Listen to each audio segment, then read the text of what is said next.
Today we're going to be studying from Acts chapter 24. In this part of the story, Paul has been brought before Governor Felix. What has previously happened in the other chapters is that when Paul had been going to make a vow at the temple, when he was about to fulfill that vow, he had been falsely accused and arrested.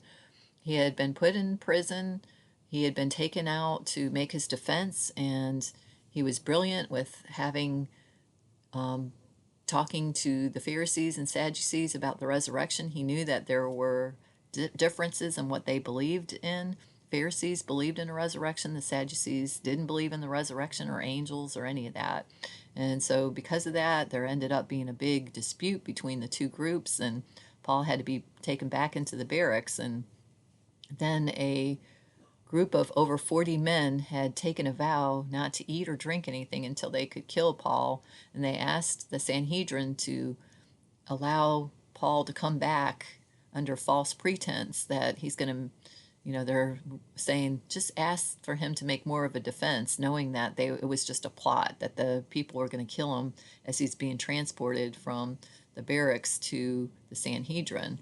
So Paul's nephew, and I don't believe just happened to be there, but he was obviously appointed to be there by God to protect Paul from this plot.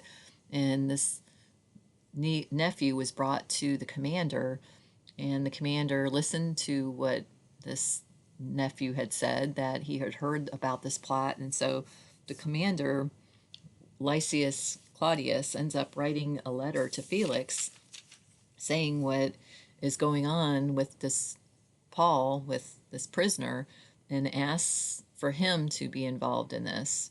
And so he helped transport Paul during the night. He had a bunch of cavalry and soldiers that were there to protect him. He arrived safely with Governor Felix. And this is where now the Pharisees and the Sadducees and all the council has to come to Caesarea, because that's where Felix is. So he's got to wait now for the people to come to him, and he's going to listen to Paul's defense. And so that's where we begin in chapter 24, verse 1. 5 days later, the high priest Ananias went down to Caesarea with some of the elders and a lawyer named Tertullus, and they brought their charges against Paul before the governor. When Paul was called in, Tertullus presented his case before Felix. "We have enjoyed a long period of peace under you, and your foresight has brought about reforms in this nation." So just like a lawyer, right? He's buttering up the person that's going to be judging the case, trying to make a very convincing defense, but again, trying to get him to like him too by praising him before he even starts his defense. Verse 3. "Everywhere, in every way, most excellent Felix, we acknowledge this with profound gratitude. But in order not to weary you further, I would request that you be kind enough to hear us briefly. We have found this man to be a troublemaker, stirring up riots among the Jews all over the world. He is a ringleader of the Nazarene sect, and even tried to desecrate the temple." Again, that was untrue. These were false accusations. "So we seized him." So he's saying this is why he's been arrested. He was desecrating the temple. Then verse 8. "By examining him yourself, you will be able to learn the truth about all these charges we are bringing against him." The other Jews joined in the accusation, asserting that these things were true. When the governor motioned for him to speak, Paul replied, so now it's Paul's turn, "I know that for a number of years you have been a judge over this nation, so I gladly make my defense. You can easily verify that no more than 12 days ago I went up to Jerusalem to worship. My accusers did not find me arguing with anyone at the temple or stirring up a crowd in the synagogues or anywhere else in the city, and they cannot prove to you the charges they are now making against me. However, I admit that I worship the God of our ancestors as a follower of the way." That's what the Christians would call themselves, the way, because Jesus said, "I am the way, the truth, and the life." So he says, I admit that I worship the God of our ancestors as a follower of the way, which they call a sect. I believe everything that is in accordance with the law and that is written in the prophets. And he's able to say that because we know from the Old Testament that we have that there are all kinds of prophecies about Jesus and that he was going to be the true Messiah. And Paul has now, obviously, once he was called on the road to Damascus and he had his vision of Jesus, and Jesus personally taught him how he wanted him to teach the gospel message, he revealed a lot of truth to him that Paul had not understood. And that's why he had been persecuting the Christians, because he really thought Jesus was a false Messiah. But now he knows the truth. So he knows the scriptures in the Old Testament that would support believing Jesus is Messiah. And so he's trying to make his defense, saying, you guys got these scriptures, and the prophets wrote about Jesus, and that's why I believe in him now.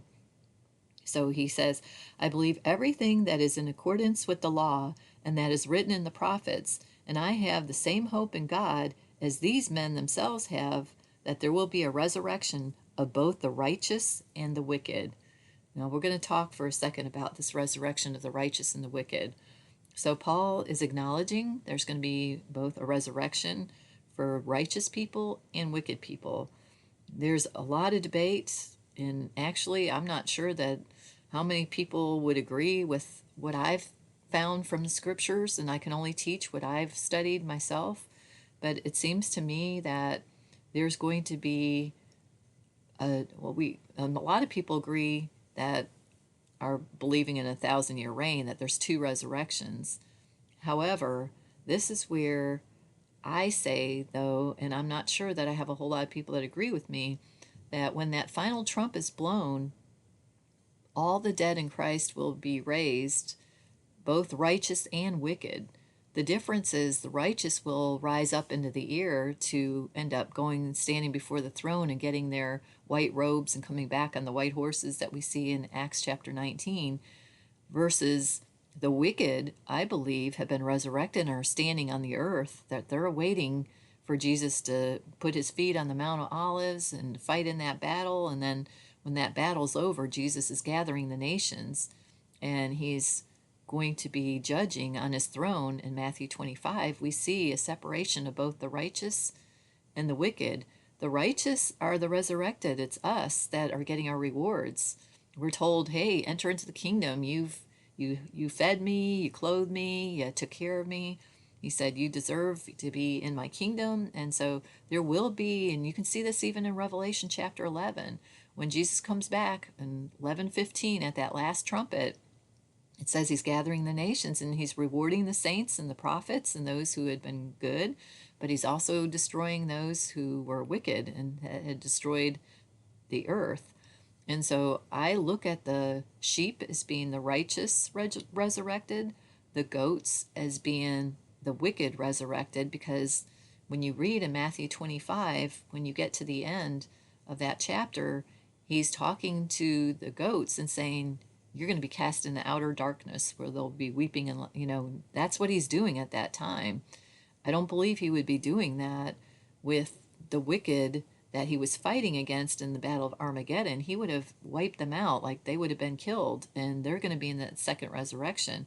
This doesn't sound like these people will be in another resurrection again, like they won't be judged again. They got their judgment from Jesus at on his throne on the earth.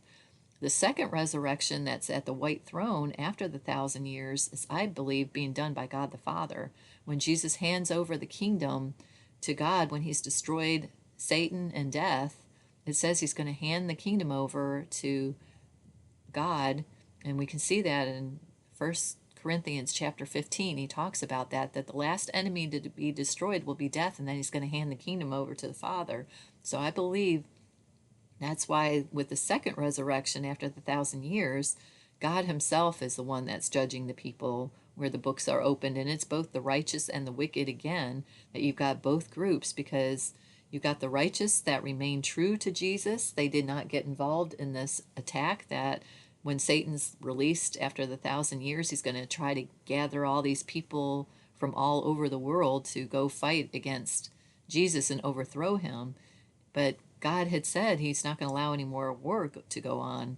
Once the 1,000 years begins, there's no more war that will be allowed. So God the Father sends down fire from heaven, annihilates the army, the earth, everything. And that's where the new heaven and new earth, the new Jerusalem, is where we see after that judgment of the second resurrection. In chapter 21, we see that the new Jerusalem is coming down out of heaven because the first earth had been completely destroyed. So that is why I believe in two resurrections of both the righteous and the wicked. I believe, and some people will say, oh no, the wicked are not resurrected in the time when Jesus comes back to set up his earthly throne. They're not resurrected till after the 1,000 years is over, but I don't see that.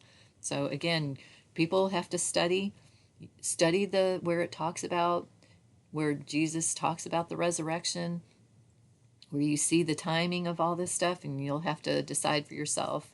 I don't really think it's like a really big deal if, one person is wrong and the other person's right.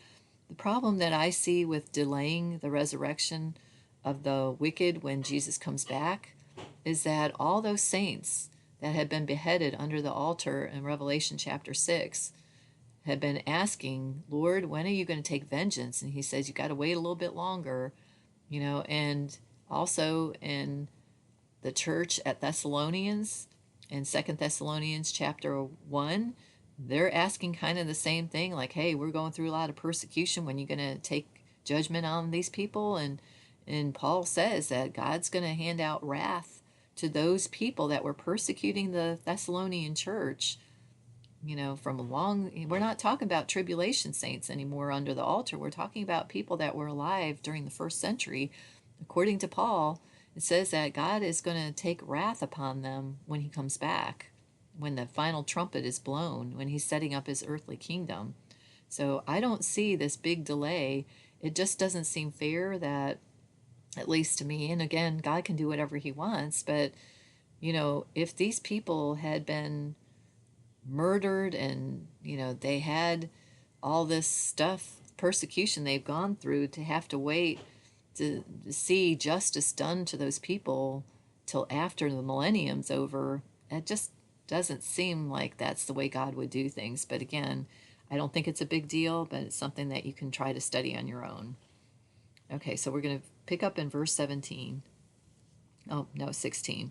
So I strive always to keep my conscience clear before God and man because of this resurrection. He's saying that because if there's going to be a resurrection of both the righteous and the wicked, he strives to always keep his conscience clear before God and man. Verse 17.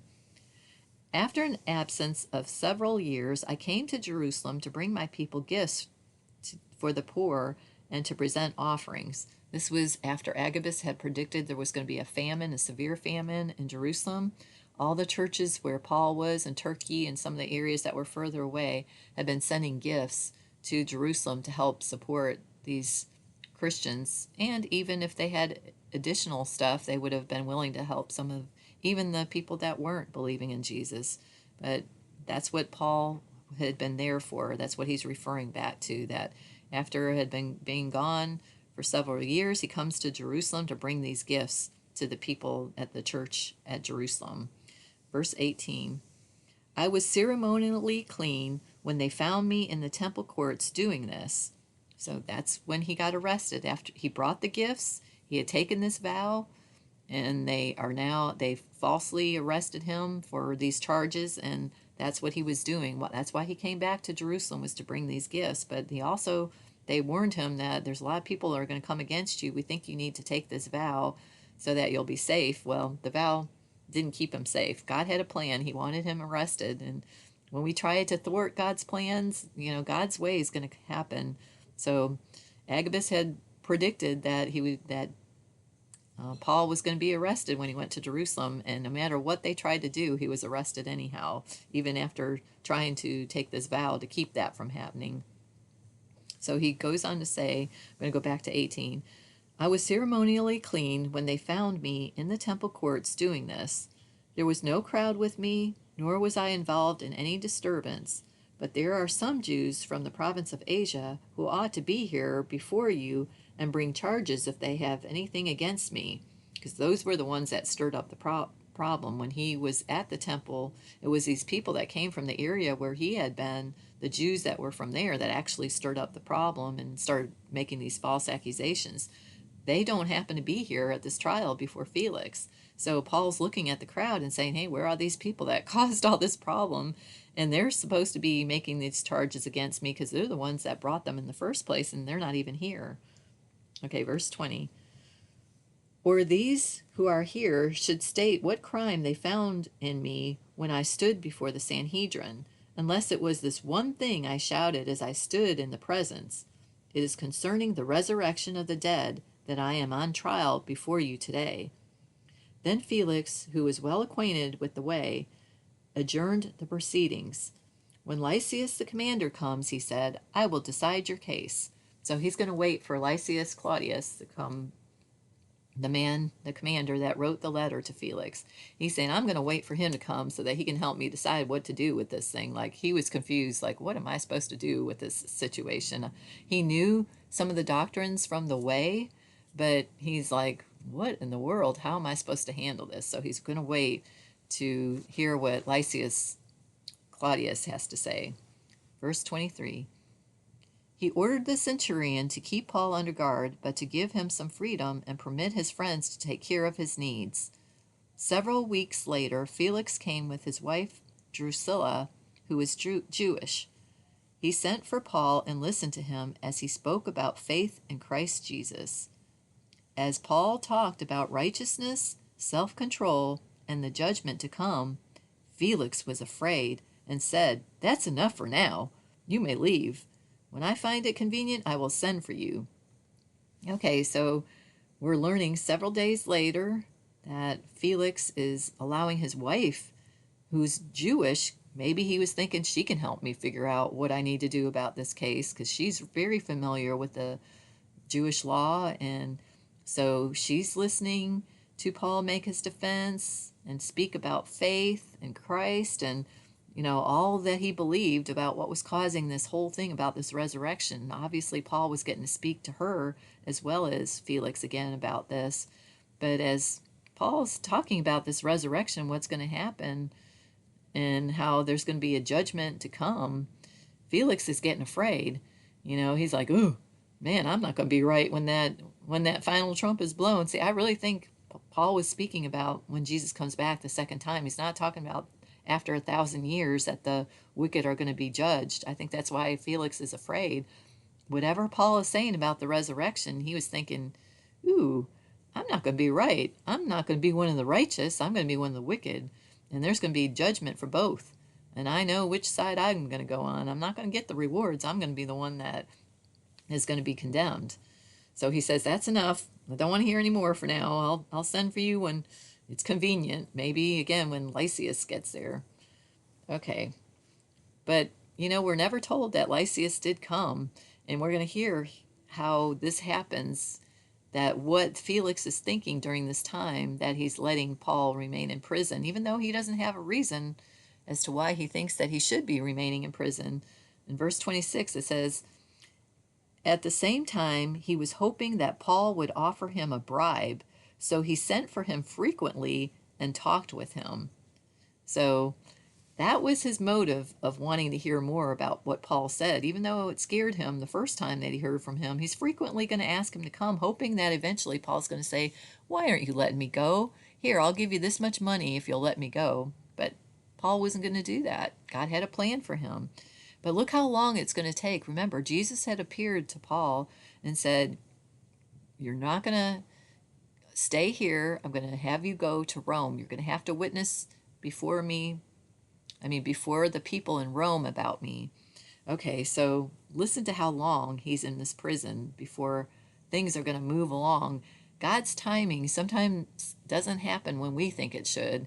And really, Paul has to be very patient here. But it does seem, at least while he's waiting to be taken to, or he's going to be allowed to go to Rome, he is under a type of arrest where it said in verse 23 that he was put under guard, but he was given some freedom that he was allowed to see his friends and they were allowed to help take care of his needs. So he is being taken care of pretty well by the people in the church. Okay, verse 27, though, this ends the chapter. When 2 years had passed, Felix was succeeded by Porcius Festus. I don't know if I'm saying that right, but Festus. But because Felix wanted to grant a favor to the Jews, he left Paul in prison. So we learn why he never did let him go. When he didn't get a bribe from Paul, but he was pleasing the Jews were asking for him to keep Paul in prison. He granted them that favor. So it's been 2 years that Paul has been sitting here in prison, still not in a bad situation because his friends are allowed to help take care of his needs. But that's how, God's timing is not always when we think it will be. Obviously, there was a perfect timing when God wanted Paul to get to Rome, and because it wasn't the right time yet, he was going to be kept in prison for 2 years. What would Paul have been doing during that time? Well, we know from the book of Philippians, every time he was jailed, he would teach people, any prisoner, people in the Herod's palace. He would spend all this time just being able to help other people understand the gospel message and hopefully get converted while he was there. So he would have been fine, as long as he's preaching the gospel. He was totally happy. He understood that God had a plan, and he was always willing to say, "Your plan, God, not mine." So we can see that it's going to be 2 years later before this next man named Festus, he's going to call for Paul to come and make his defense. But it's going to be a couple years later.